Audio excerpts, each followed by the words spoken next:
Hola, muy buenos días, bienvenidos a serenitymarkets.com. Les habla José Luis Cárpatos y esta es nuestra crónica de apertura de la sesión de hoy, jueves 17 de septiembre. Son las 8:42 y tenemos muy fuertes bajadas ahora mismo en todas las bolsas.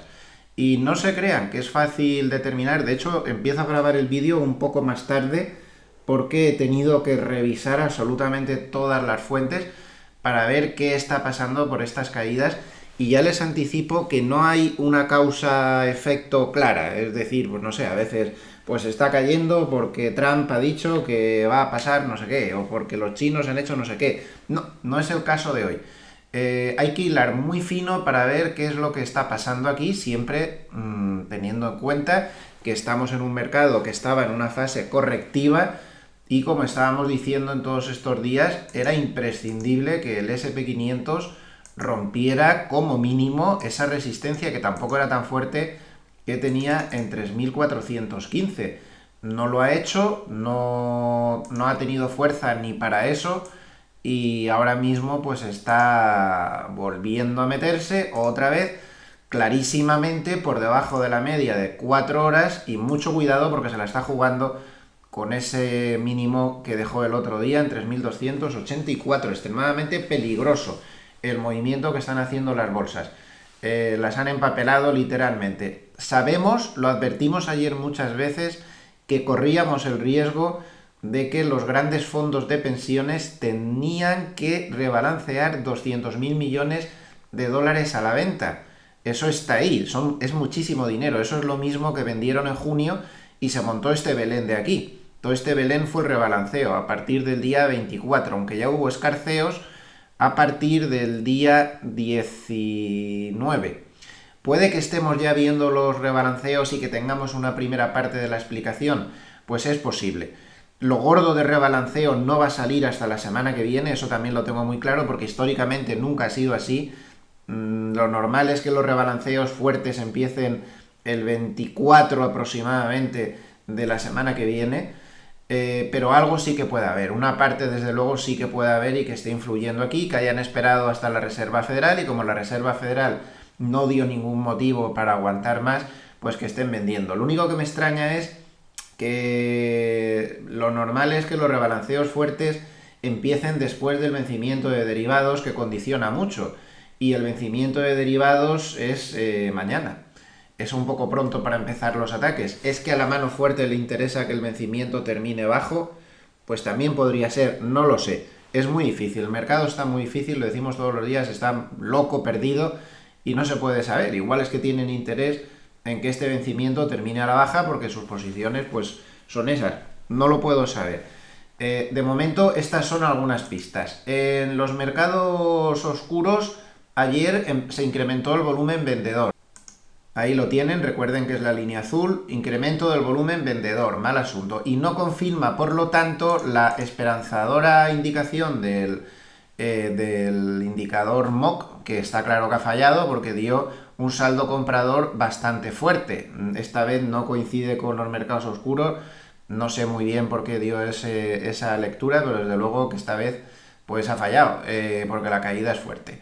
El núcleo de la caída dicen algunos que es una reacción tardía también. Como ven, es que no está claro, hay que ir con indicios. Y me dejo lo que más está influyendo para el final. También hay otros operadores que dicen que el problema está en el dato de ventas al por menor, que el dato de ventas al por menor fue muy duro, que desmonta la teoría de la vuelta en V y que hubo una especie de reacción en diferido porque nadie quería vender hasta ver si la Reserva Federal actuaba como catalizador o no.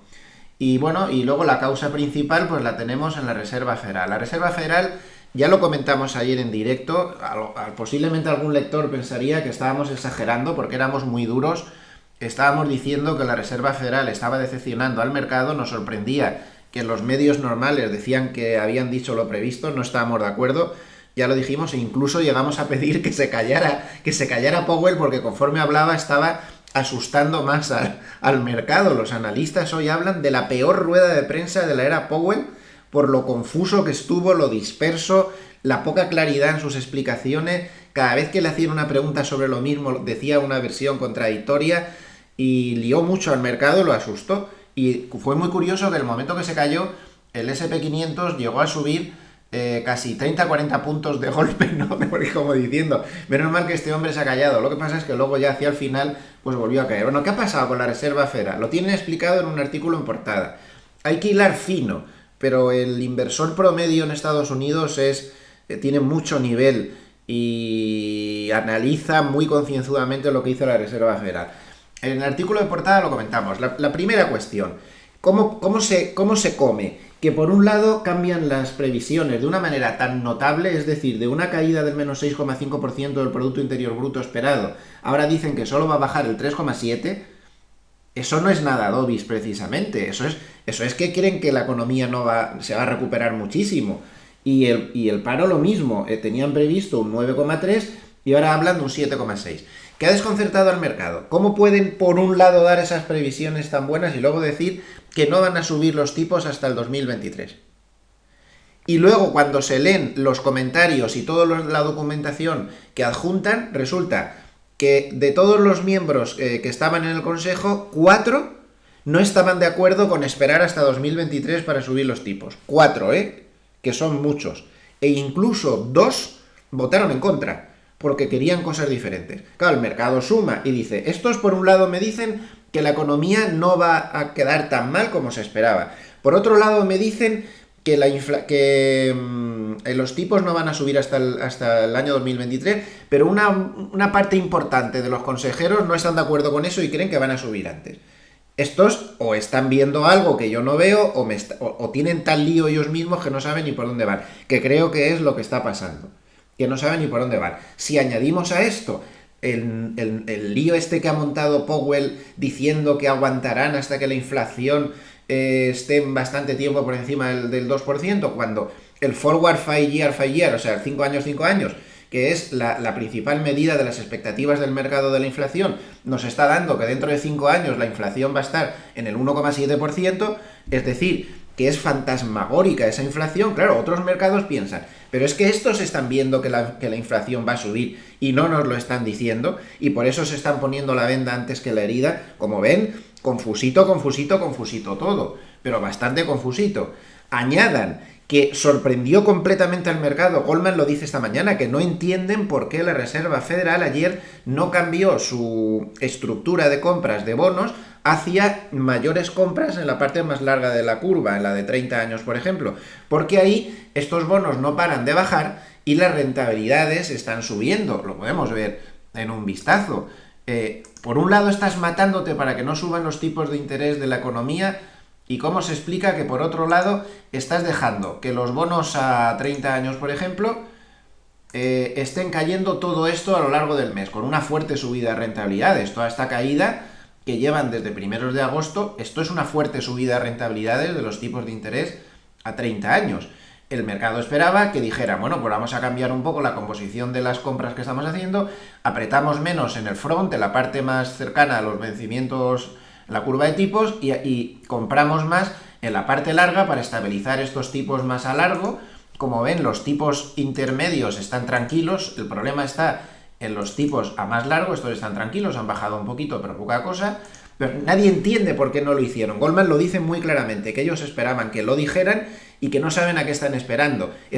La Reserva Federal siempre se ha caracterizado porque, aunque van muy despistados últimamente, son muy técnicos en las cosas que hacen, y esto era un tecnicismo que el mercado lo exigía porque es que era lo lógico, y esto no es más QE ni más historia, simplemente es cambiar un poco el servo. Esto desconcertó mucho a los operadores y provocó que ni se quedaran contentos los bonos, ni se quedaran contentos las bolsas, ni se quedara contento nadie. Con lo cual, pues ya son muchas cosas.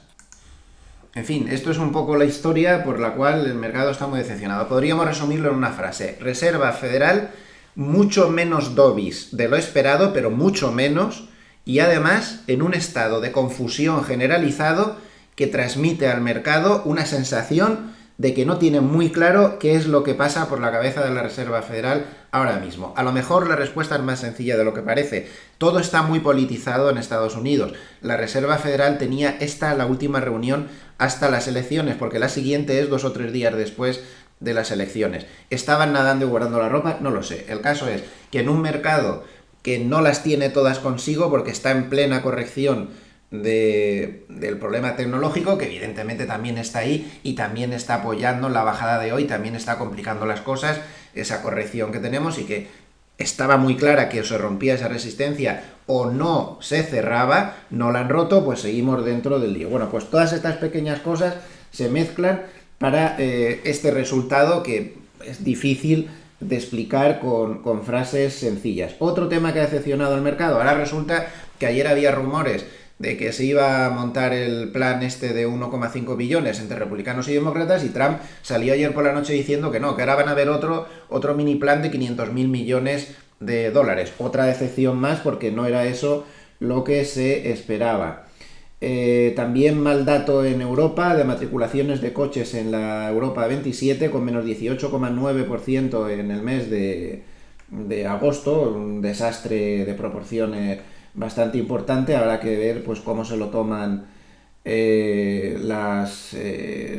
sector de automoción y poco más. Como ven, un mercado muy complicado, muy técnico, muy exigente y que sigue sin cerrar esa fase de corrección.